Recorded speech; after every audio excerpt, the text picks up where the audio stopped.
Lalong signs Violence Against Person Prohibition Bill 2022 into law.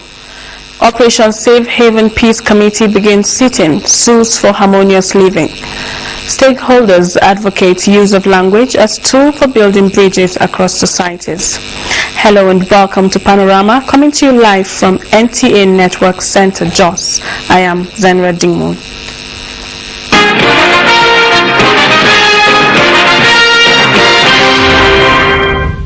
You can follow this news broadcast live on our website nta.ng/live and on our YouTube channel NTA News Online. You can also visit our Facebook page NTA Network News, Twitter handle at NTA News Now, and Instagram NTA Network for updates. President Muhammadu Buhari has formally extended Nigeria's condolences to the government and people of the United Arab Emirates on the passing of the country's former leader, Sheikh Khalifa bin Zayed Al Nahyan. This was at a high-level meeting with the new president of the Arab nation, Sheikh Mohammed bin Zayed Al Nahyan, who promised to sustain and deepen relations in critical economic sectors. State House correspondent Adam Musambo has the details. Since the passing of the late president of the United Arab Emirates, Sheikh Khalifa bin Zayed Al Nahyan, exactly 1 week ago, flags are being flown at half-mast across the Arab nation. The country's new leadership also declared a period of 40 days to mourn the loss of the nation. President Muhammadu Buhari, who led a high-powered Nigeria's delegation to the presidential palace on the condolence visit, met the new UAE president, Sheikh Mohammed bin Zayed Al Nahyan, behind closed doors. Mr. President was warmly received by the new president of UAE. They exchanged words of condolence. And they were extremely very happy to receive Mr. President. The wisdom behind it, firstly, is to show that you sympathize with them, and secondly, to show to them that they have so many people that share that sadness with them, and thirdly, to use the opportunity and encourage them to be strong, and fourthly, to pray for the deceased. And this is what we have done here, and by implication this will continue to make our relationship with them better. President Buhari used the opportunity to warmly felicitate with the new president on the trust and confidence reposed in him to lead the Arab nation, promising Nigeria's continuous collaboration and cooperation in critical economic sectors. And the new president promised our president that that relationship between the Federal Republic of Nigeria on one hand and the United Arab Emirates on the other will continue to get better. One can hardly commit a crime in this country and escape. It's difficult. These were some of the critical areas where we need to partner, collaborate, or we need their support, as the case may be, like in the area of artificial intelligence, in the area of robotics, in the area of big data analytics, particularly to our security institutions. This will help them in addressing the challenge of terrorism, banditry, and kidnapping. UAE is a force to reckon with in aviation. They are becoming a great force and influencer of aviation activity. But certainly Nigeria also, who has been in civil aviation in part 2 of ICAO Council for a very long time, since 1962, is also a force to reckon with, given the size of our economy, the size of our industry aviation. So I think a relationship between UAE and Nigeria would be more than cordial and more than mutually beneficial to each other. The future is bright. What's the latest regarding Air Nigeria? Well, Air Nigeria is on course. We have applied for the license at NCAA. We're sure we're getting the license in the next couple of weeks. It will come out, and once the license is here, we'll begin to operate within the country, domestic operations, perhaps to start the usual leg, Abuja, Lagos, and then expand to other routes within the country, and maybe 6 months down the line we'll begin international. But we're on course, and I'm very happy to say that the number of people that are on our portal who have shown interest in Air Nigeria to partner with us to create that airline, it's impressive. President Buhari had earlier joined the Muslim faithful in Abu Dhabi to observe special Jumu'at prayers in honor of the late President Sheikh Khalifa bin Zayed Al Nahyan. A khutbah delivered by the chief imam paid glowing tribute to the departed leader, describing him as one who promoted the principles of justice in the UAE so that all within the country can live in peace and equality regardless of their religious beliefs and nationalities. Special prayers were offered for the repose of the soul of the deceased as well as the success of the new president. From Abu Dhabi, United Arab Emirates, Adamu Sambu, NTA News. As the 2023 elections draw nearer, the Nigerian Economic Summit Group has brought together Nigerians from all walks of life in a national economic dialogue with the objective of interrogating the agenda of those seeking key offices in the Nigerian governance and political structure, Muplang Dakok reports. Challenges confronting the Nigerian economy. Participants here seek the men and women with the answers to give the nation the injection of comprehensive progress it desires. When we ask ourselves, what is the situation with our macro environment? The Nigerian government has a pivotal role in addressing with utmost urgency non-inclusive economic growth, macroeconomic instability, infrastructure deficits. But we need to take our population seriously and plan it. Diversifying Nigeria's economy with greater vigor and commitment from all stakeholders remains key. Increasing productivity, allowing domestic production of food to increase to satisfy the domestic demand for food. The dialogue also emphasized that education, politics, security, and infrastructure, among others, are issues that need urgent attention. In Abuja, Muplang Dakok, NTA News. President Ahmed Lawan says if given the opportunity to lead in Nigeria, he will explore his wealth of experience to solve the challenges facing the country. The 2023 presidential aspirant, who stated this while addressing Cross River State APC delegates in Calabar, also promised to complete the ongoing projects of President Muhammadu Buhari for the benefits of the people. Arit Indem completes the story.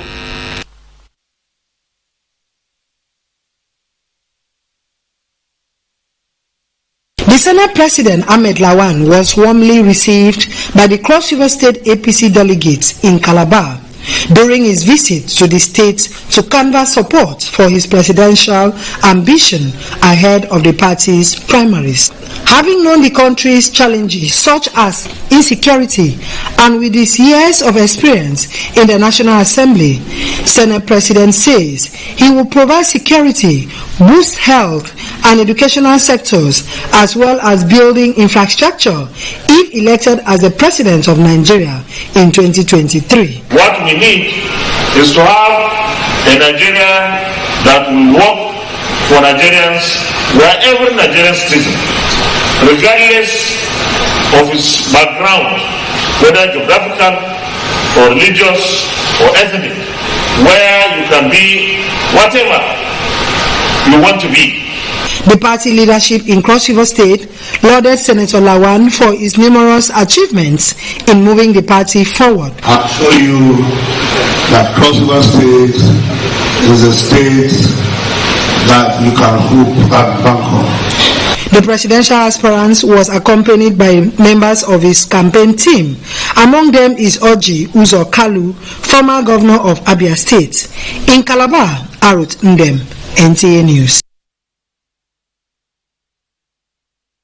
People's Democratic Party says by virtue of Section 84, subsection 8 of the Electoral Act 2022, delegates to vote at the indirect primaries and National Convention of Political Parties to elect candidates for elections shall be those democratically elected for that purpose only. Consequently, the party's National Organizing Secretary Umar Bature in a statement said those qualified and eligible to vote as delegates in the forthcoming primaries and National Convention of the PDP are the 3 ad hoc delegates per ward. elected at the ward congresses and 1 national delegate per local government elected at local government area congresses. Furthermore, the National Working Committee has also informed party members that the State Houses of Assembly primaries to elect State House of Assembly candidates earlier scheduled for Saturday, May 21st, 2022 will now hold on Sunday, May 22nd May 2022 from 8 a.m. to 12 noon, while the House of Representatives primaries to elect House of Representatives candidates will also hold on Sunday, May 22nd, 2022 from 2 p.m. Panorama will continue after this break. Do stay with us.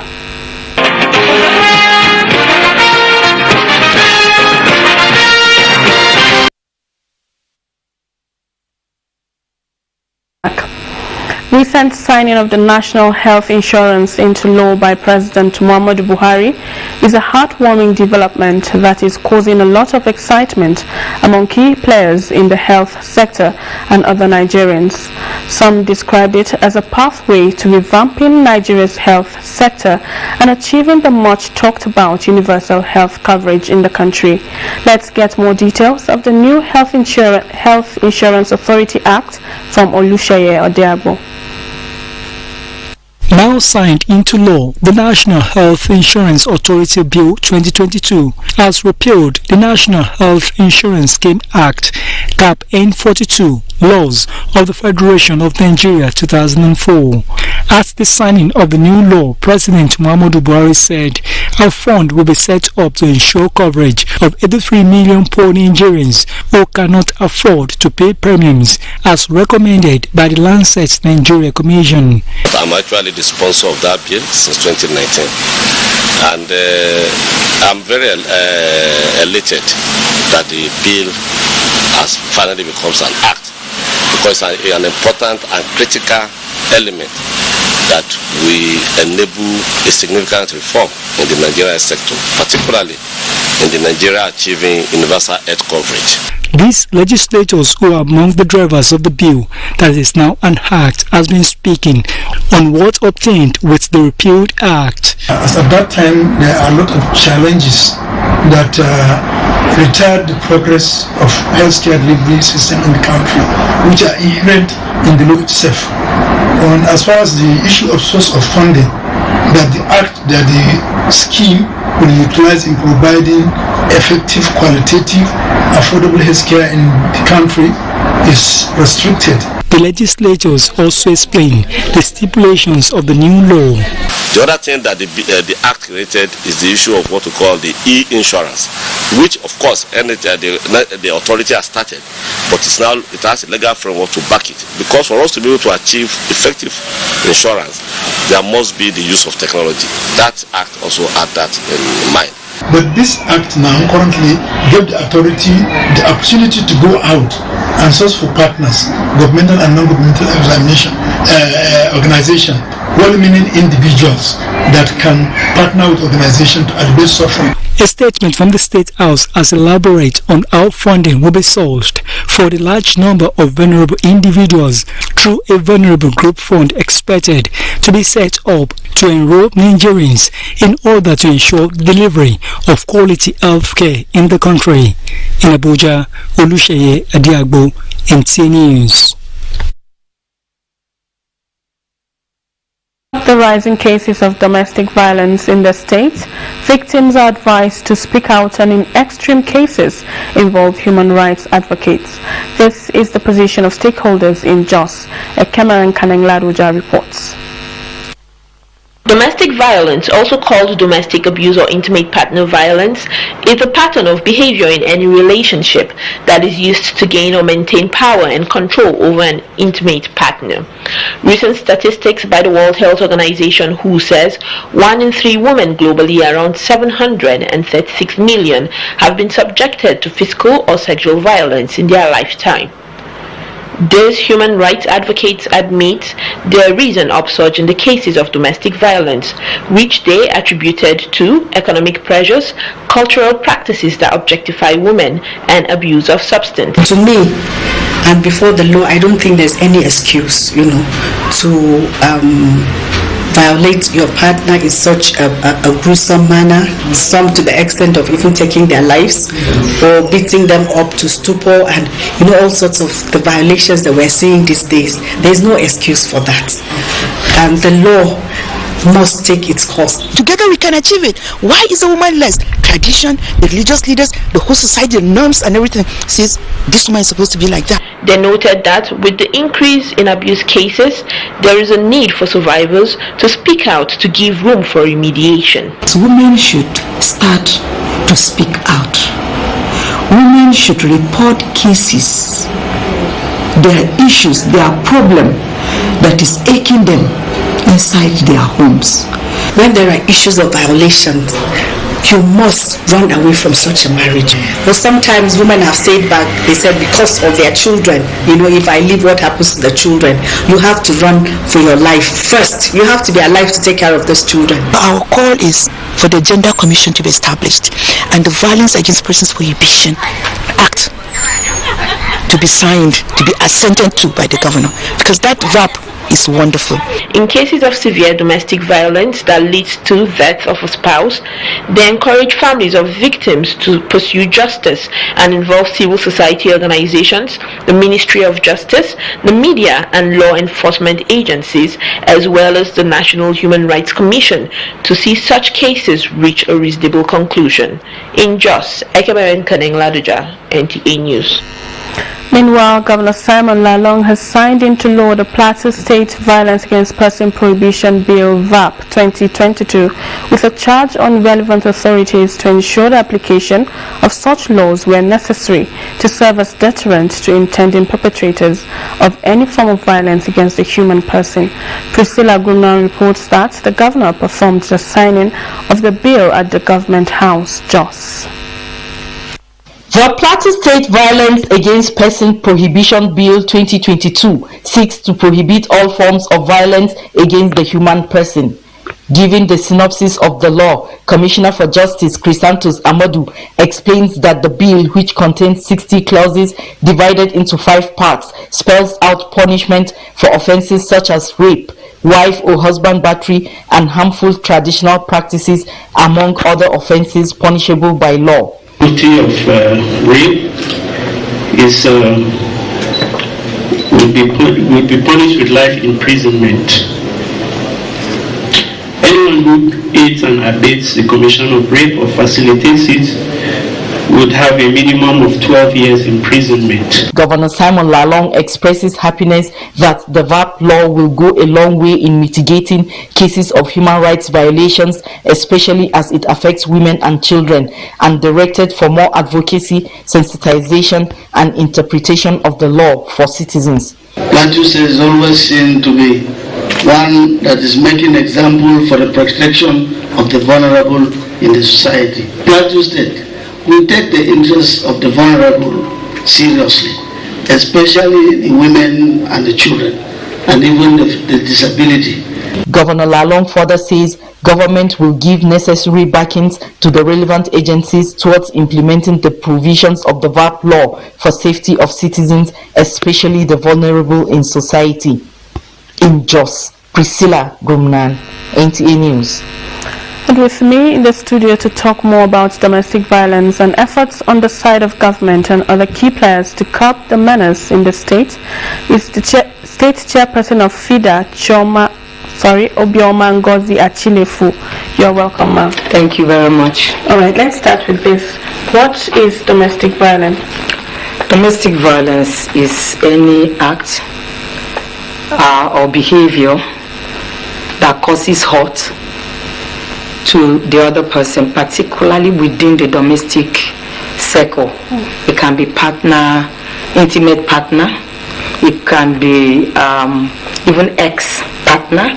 It can also involve children. It can be hurt from relations. Once it's within that domestic circle, it could also be verbal or physical. It can also be emotional, psychological. All of these make up domestic violence. Okay, so like we saw in the last report, the Plateau State Governor has taken a step further towards curbing domestic violence by signing the VAP bill into law. How would you react to this?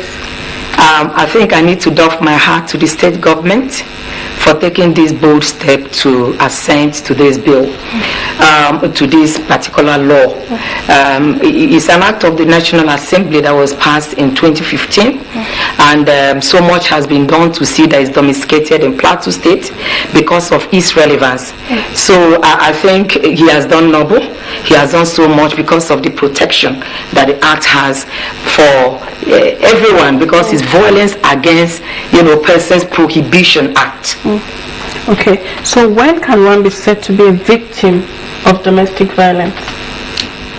One can be said to be a victim of domestic violence, like I said in my introduction of definition of what domestic violence is, that it can be physical, it can be emotional. When you see somebody that has wound all over and you try to investigate and he tells you maybe it's my husband that beat me up, or it's the caregiver that beat me up like this, or you suspect, you're always hearing a cry, in a home, like somebody reported that a child is always crying. And when we got there, we discovered that truly the child is being violated. So when you see such things, sometimes somebody is deprived of economic freedom by the partner. You know that is one way of whatever it is that has to do. He will always tell you, my partner, I don't have anything, I'm not empowered. When I receive my salary, I have to keep it on the table for him, and he doesn't give me much out of it, so I can't really do much. You can even, you can see it even in the religious practice. The person doesn't have the liberty, to even express her faith. So these are the things that will show you that this person, or emotionally, the person is withdrawn or stigmatized.